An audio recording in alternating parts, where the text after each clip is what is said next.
Hi everyone, welcome back to my channel study with Ashish.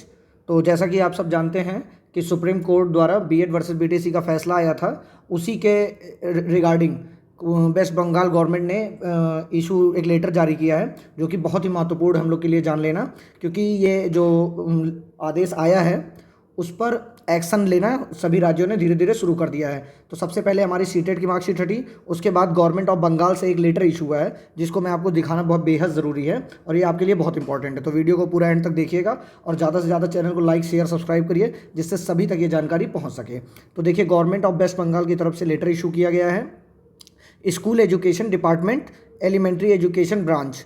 तो ये उसका एड्रेस है पूरा। Additional secretary to the government of West Bengal से क्या है, to the chairperson district primary council all district, Siliguri primary school councils, Kolkata primary schools councils. तो ये सारे काउंसिल्स स्कूल काउंसिल्स के लिए हैं। सब्जेक्ट क्या है इसमें, सबसे मैटर ये है मेन। देखिए, information regarding teachers who possessed BEd special education, DEd special education qualification and सबसे महत्वपूर्ण टॉपिक यहाँ पर आपको अब देखिए क्या पूछ रहे हैं, did not complete the 6 month bridge course. जिन्होंने भी बीएड किया था या डीएड किया था, उन सभी लोगों की लिस्ट मंगाई गई है कि जो अभी तक ब्रिज कोर्स नहीं किए हैं। तो इसका मतलब सीधा है कि एनसीटीई के द्वारा एक्शन लिया जा रहा है ये सब, और उसी के रिगार्डिंग कलकत्ता सरकार को ये काम करना पड़ रहा है।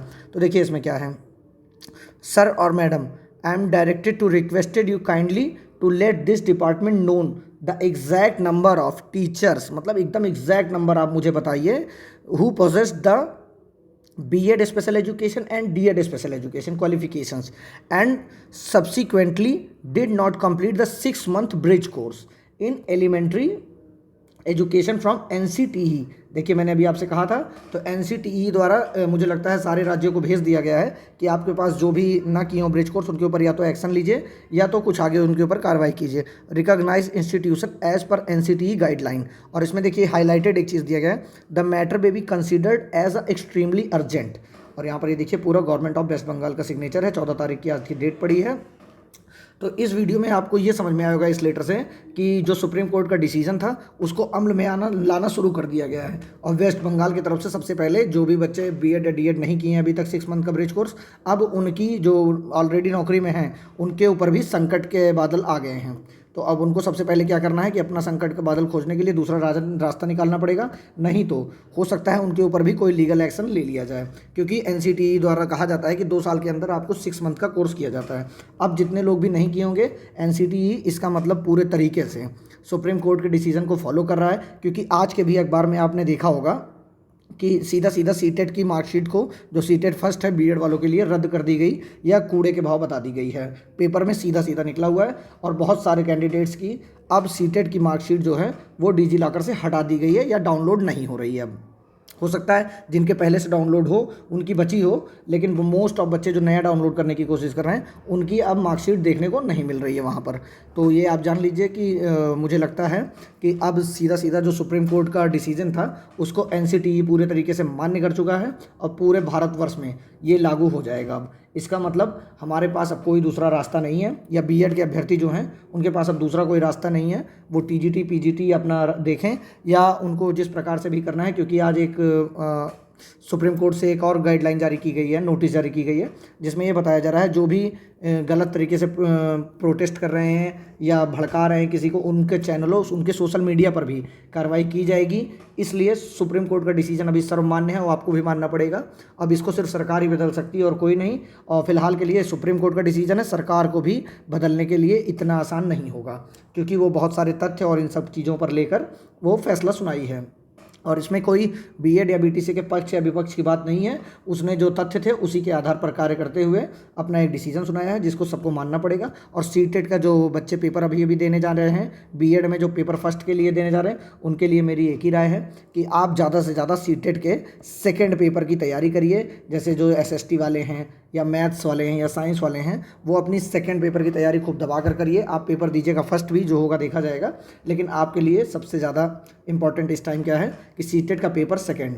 और जो केवीएस में बच्चे परेशान हैं, तो मुझको लगता है कि वो परेशान ना हो, क्योंकि केवीएस एनसीटीई के द्वारा चलता है और एनसीटीई पूरे तरीके से मान लिया है कि कि सुप्रीम कोर्ट का जो डिसीजन है वो एकदम सही है।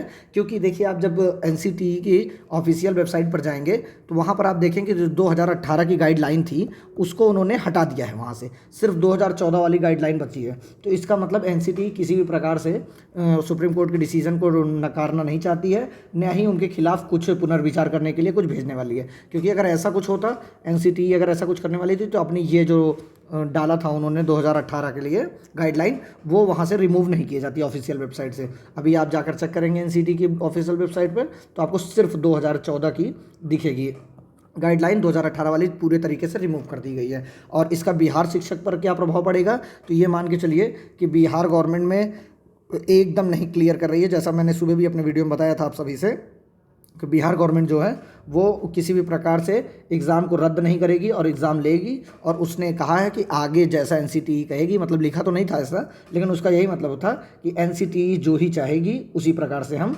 आगे प्रोसेस करेंगे। क्योंकि उसका ऐसा कोई भी मकसद दिखता नज़र नहीं आ रहा है, ना कोई स्टेटमेंट कि हम बीएड के बच्चों को ब्रिज कोर्स कराकर कुछ भी या उनका सेकेंड ऑप्शन देने की कोशिश नहीं की गई है। बस इतना बताया गया है कि किसी भी प्रकार से आप आइए और एग्ज़ाम देकर चले जाइए। तो ये आपके ऊपर है, आपको एग्ज़ाम देना है या नहीं देना। एग्ज़ाम दे दीजिए, एग्ज़ाम देने में बुराई नहीं है कोई भी, लेकिन फिर भी अगर आपको बहुत ज़्यादा समस्या का सामना करना पड़ रहा हो तो आप स्किप भी कर सकते हैं। बाकी आपके ऊपर पूरा डिपेंड करता है कि आपको एग्ज़ाम देना है या नहीं देना। ये एक बहुत महत्वपूर्ण सूचना थी जो कि बंगाल गवर्नमेंट से सीधा सीधा आ रही है, जहाँ पर अब जान लीजिए कि यहाँ पर अब सरकार से कोई मतलब नहीं है, सीधा सीधा अपना काम कर रहे हैं यहाँ के गवर्नमेंट सुप्रीम कोर्ट को फॉलो करके। क्योंकि एनसीटीई जो है वो भी गवर्नमेंट की, सेंट्रल गवर्नमेंट की संस्था है। तो इसका मतलब गवर्नमेंट और एनसीटीई दोनों ने ये मान लिया है कि जो सुप्रीम कोर्ट का डिसीजन है वो एकदम परफेक्ट डिसीजन है। अब इसके लिए अगर अध्यादेश वगैरह कुछ आता है या बहुत बड़े स्तर पर कुछ भी होता है प्रोटेस्ट वगैरह, तो उसके लिए मैं नहीं कह सकता कुछ, लेकिन फ़िलहाल के लिए आपके पास कोई भी दूसरा रास्ता नहीं है सेकंड ऑप्शन। आप उसके साथ बहुत सारे मौके आपको मिलेंगे। आप अपना समय मत ख़राब करिए बिल्कुल भी किसी के चक्कर में, चुपचाप अपनी पढ़ाई करती रहिए। आपको टीजीटी, पीजीटी या बहुत सारी वैकेंसीज़ में देखने को मिलेगा, या 6 to 8 तक की वैकेंसी आएगी। हाँ, बिहार में एक समस्या ये हो गई है कि 6 to 8 के लिए वैकेंसी नहीं दी है इन्होंने, इसीलिए बच्चे बहुत ज़्यादा जो हैं वो प्राइमरी की तरफ भाग गए हैं बीएड वाले, और अब उनको इतनी सारी समस्याओं का सामना करना पड़ रहा है। लेकिन अब जो एक सुप्रीम कोर्ट देश का सबसे बड़ा न्यायालय है, वहाँ से जो डिसीजन आया उसको कुछ समय के लिए तो आपको मानना ही पड़ेगा। बाकी क्या करती है सरकार, क्या करती है एनसीटीई, वो आपको भविष्य में देखने को मिल जाएगा। अगर ऐसा कुछ आएगा तो सबसे पहले आपको मेरे चैनल पर देखने को मिलेगा। इसलिए अगर आप मेरे चैनल पर नए हो तो प्लीज़ चैनल को एक बार लाइक शेयर सब्सक्राइब कर लीजिए और इस वीडियो को ज़्यादा से ज़्यादा शेयर करिए। Thank you so much.